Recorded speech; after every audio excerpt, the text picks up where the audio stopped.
Angélique Angarny-Philopon, bonjour. Bonjour, bonjour à tous, bonjour chers auditeurs et auditrices. Merci d'avoir accepté notre invitation ce matin.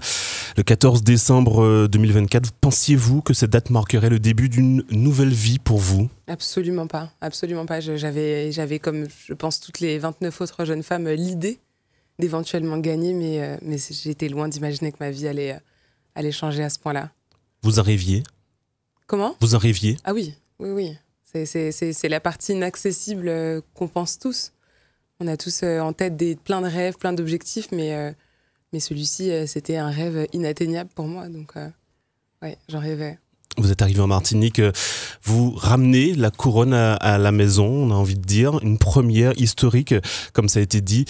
Ça vous a fait quoi quand vous êtes arrivé sur le tarmac, quand vous avez posé le pied avec cette écharpe, cette couronne? J'ai pris une douche d'émotion, j'ai pris une vague d'amour. Mes parents m'attendaient juste en bas de l'escalier du tarmac. Et puis je suis accueillie par les tambours, par les magnifiques danseurs et leurs habits juste magnifiques. Et là, je suis plongée dans le bain de tout ça, de tout ce qui m'avait manqué aussi. Ça m'a manqué, la chaleur d'ici m'a manqué, tout m'a manqué. Et je prends cette espèce de vague d'ondes positives que je reçois et je suis très heureuse. Vous avez ressenti cette fierté du peuple martiniquais? Oui, ah oui. Et hier, en sortant de l'aéroport, je l'ai senti probablement 1500 fois plus, parce que je crois qu'il y avait beaucoup de monde hier. Je lisais dans les yeux des gens la fierté. J'ai lu tout l'amour que les gens ont pour moi désormais, et je suis très, très honorée.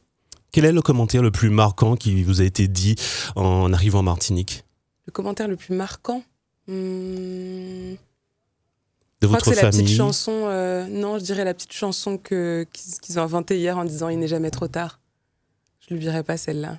Il n'est jamais trop tard. Oui, il n'est jamais trop tard. Ça a fait partie de mon discours et c'est probablement la phrase qui a probablement fait tout changer, peut-être fait tout changer. Et le fait que les femmes le reprennent en chœur et tout, ça m'a touchée. C'est important en tant que femme de dire « Il n'est jamais trop tard ». Absolument, en tant que femme, mais pas juste en tant que femme, parce qu'on met la pression aussi aux hommes et c'est important tout court de dire à une personne qu'il ne sera jamais trop tard. Tant qu'on est levé le matin, c'est qu'on a une mission à accomplir, je pense, et il n'est jamais trop tard pour aller chercher son plus beau dessein, je pense. Depuis votre élection, il y a eu des bons, des mauvais moments. Donnez-nous un bon moment, un exemple d'un bon moment déjà. Les dédicaces sont de très bons moments. Mon couronnement est un très bon moment. Les yeux des enfants émerveillés qui se plaisent à me colorier avec la plus belle couleur, le plus beau marron qui soit, ça c'est de l'émerveillement. Et mes parents, ma sœur qui ne se remet pas de ses émotions, qui a dû prendre... Toujours pas? Non, toujours pas. Elle m'a envoyé un petit message hier, elle a pleuré encore en voyant les images, et puis je fais la fierté de ma famille. J'ai de la chance d'avoir une famille aimante des deux côtés, les deux s'aiment énormément, sont très souvent en contact, et du coup ça réunit encore plus tout le monde, et ça c'est beau. Et vous remettez de vos émotions à vous? Non, toujours pas. Mais il y a un moment où ça va le faire, hein, je pense, hein, mais toujours pas, non. Toujours pas. Je le disais dans ma question initiale, des bons et des mauvais moments. Est-ce qu'il y a eu des moments plus compliqués? Oui, absolument. C'est normal, et c'est le propre de l'humain. Je suis un humain, je suis comme vous. Je me plais à dire sur certaines interviews que j'ai une vraie peau, un vrai cerveau et une vraie tête. Et forcément, les commentaires les plus déplaisants ne font pas plaisir. Mais j'essaye de m'en défaire. Je suis très bien entourée. La Société Miss France m'écoute beaucoup. Ma famille aussi, j'ai la chance d'avoir une famille très très unie. Je crois 2-3 jours auparavant, j'appelais mon père pour lui faire part de mes quelques états d'âme. Et mon père m'a reboosté, ma famille. Enfin bref, je suis très bien entourée.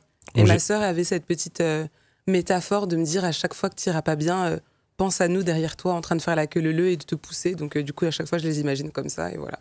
Est-ce que vous sentez justement une forme de responsabilité encore plus grande? Non, pas forcément, parce que ça voudrait dire que je sens quelque chose sur mes épaules qui pèse.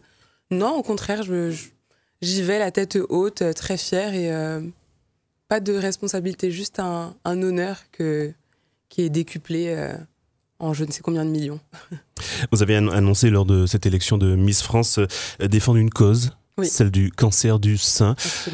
Aujourd'hui, est-ce que vous commencez à mettre en place justement des actions en ce sens? On sait qu'en Martinique, on est très touché, notamment par cette question. Oui, absolument. On a eu la chance d'aller voir les femmes de l'association, c'est Matété, Matété. je crois. Voilà. On ira voir, on a été voir les femmes de Matété. Et puis toute la semaine, durant toute mon année, je compte en parler. Après, j'ai l'habitude de dire que je veux pas marketer dessus parce que ça reste une maladie, c'est quelque chose de très difficile. Et juste après mon élection, j'ai eu la chance d'aller dans la Maison des Bonnes Fées, qui est une association qui a été créée par Sylvie Tellier. Et j'ai rencontré justement ces femmes atteintes de cancer.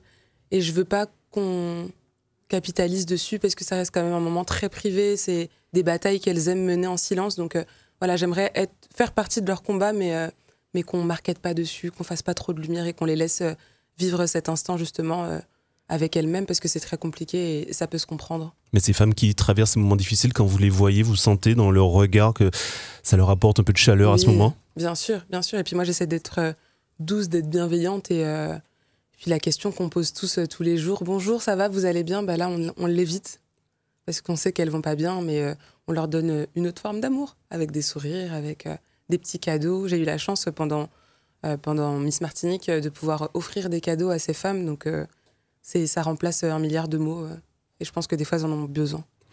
Angélique Angarny-Philopon est notre invitée ce matin, l'invitée de la rédaction La Martinique. Sur aujourd'hui, qu'est-ce qu'elle représente pour vous, cette petite île perdue au milieu de la Caraïbe? Elle représente de grandes choses. Elle est peut-être petite, mais elle m'a apporté beaucoup. J'ai été élevée dans la culture antillaise, malgré que j'ai grandi en métropole. J'ai été élevée dans la culture antillaise. Mon père tenait absolument à ce qu'on grandisse ancré dans toutes ces valeurs que sont la force, la bienveillance, la douceur et être fier de sa culture, être fier de son créole. Mes grands-parents me parlaient créole, donc je parle créole, je comprends très bien le créole et ça aussi c'est une valeur que je véhicule. J'essaie dans mes interviews des fois de placer 2-3 petits mots en créole et puis elle représente tout simplement l'endroit où je me suis le mieux sentie sur cette terre depuis que je suis née. C'est pour ça que j'ai décidé d'y poser mes valises, c'est que je cherchais probablement un endroit où vivre prenait tout son sens et pas juste survivre et c'est ici que j'ai trouvé ce bien-être-là. Quel regard portez-vous sur la Martinique d'aujourd'hui? Un regard très bienveillant. Je sais que les jeunes se battent pour faire évoluer justement l'image de cette jeunesse qui crée son entreprise, qui ouvre des commerces, etc. Et moi, j'ai un regard très positif sur l'avenir. Je sais que le Martiniquais est talentueux. Je sais que les femmes aussi ont de multiples talents. On en retrouve beaucoup dans la cuisine. On en retrouve beaucoup en tant que barmaid. On en retrouve beaucoup en tant que, je sais pas, je dirais chauffeur poids lourd. Pilote d'avion. Ou pilote d'avion, absolument. Et c'est important de mettre en lumière tous les talents martiniquais. Et je pense que la Martinique a de très beaux jours devant elle. On parle souvent fuite des cerveaux. Vous êtes un exemple de ce qu'on appelle chez nous l'aller virer. Vous êtes revenu. Oui. Que dites-vous à des jeunes qui, justement, hésitent encore à revenir au pays? Je leur dis de revenir parce que la Martinique a besoin d'eux. Et malheureusement, la population est vieillissante, on le sait. J'aimerais qu'ils aillent prendre tout ce qu'ils ont à prendre en termes d'études, etc., mais qu'ils reviennent ici pour fonder leur base. C'est important de revenir à ses sources. Et puis, on n'est jamais mieux que chez soi, je pense.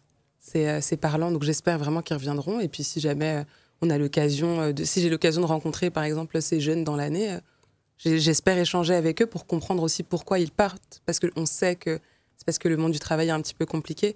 Mais je pense qu'on a besoin d'eux ici et ça, c'est important. On parle souvent du sable et des cocotiers, mais il y a aussi des côtés un peu moins reluisants, en tout cas du territoire. On sait que notre territoire était d'ailleurs sous l'effet de l'actualité par rapport à la question de la vie chère. Vous portez quand même une attention à ces sujets, malgré tout? Bien sûr, bien sûr. En tant qu'habitante, maintenant, désormais locale, je suis obligée de porter attention à ces sujets. Et j'ai eu tendance à le dire, forcément, je ne prendrai pas de position. Mais la vie chère, on l'a tous vécu, je la vis ici. Et parfois, c'était pas facile non plus pour moi de terminer mes mois avant d'être élue Miss France 2025. Donc, je comprends le combat, je comprends que ça peut être très compliqué et espérons que des solutions seront trouvées au fur et à mesure. Cette écharpe, cette couronne, c'est 1 an, ça passe vite. Est-ce que déjà, vous pensez aussi à la suite? Non. Je veux pas. Vous vivez l'instant présent? J'y pense, il y a quelques bribes qui viennent dans ma tête de ce que j'aimerais faire après, pourquoi pas, etc.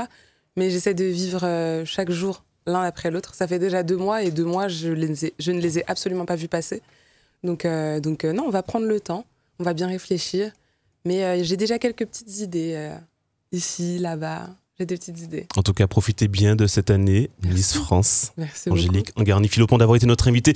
Merci et puis bon séjour en Martinique. Merci. Bonne journée à vous. Merci.